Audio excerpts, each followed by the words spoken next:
Love quest. Love అనగానే యవ్వనస్తుల heart కొంచెం స్పీడ్గా కొట్టుకుంటూ ఉంటుంది అనే కదండి కదా, అందరు కనెక్ట్ అయిపోతా ఉన్నారు.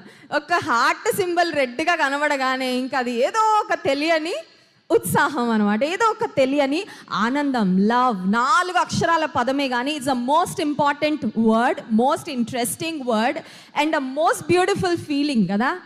ప్రేమ, నన్ను ఎవరైనా ప్రేమిస్తున్నారు అనే ఆలోచనే ఒక చక్కని అనుభూతిని మనకు కలిగిస్తూ ఉంటుంది. But unfortunately love is the most misunderstood word in the world. ప్రపంచంలో దాని అర్థమే తెలియకుండా బ్రతుకుతూ ఉన్నారండి చాలామంది. వాళ్ళు ప్రేమ అంటే వాళ్ళకి ఏదో ఒక అవగాహన ఉంది కానీ సరైన అవగాహన లేకుండా చాలామంది బ్రతుకుతూ ఉన్నారు.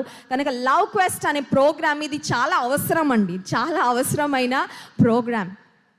పుట్టిన పసిబిడ్డ దగ్గర నుండి ప్రతి ఒక్కరికి ప్రేమ అవసరత. Love is not an option but love is a need. ఒప్పుకుంటారా?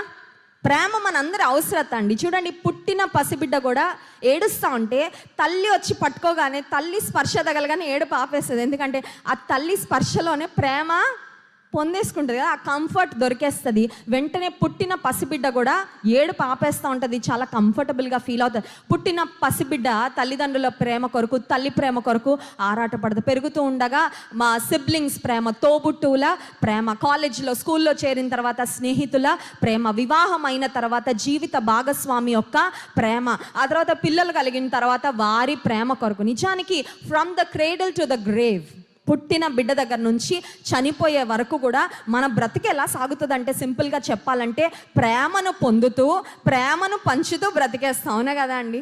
సింపుల్గా చెప్పాలంటే మానవ జీవితం ఏంటి అంటే ప్రేమను పొందుతూ ప్రేమను పంచుతూ ప్రేమ కొరకు తాపత్రయపడుతూ బ్రతుకుతూ ఉంటాం. Love is everyone's need. ఏ జాతైనా, ఏ ప్రాంతమైనా, ఏ కులమైన, మతమైనా ప్రతి ఒక్కరికి ప్రేమ కావాలి. అయితే ఎలాంటి ప్రేమ కావాలి?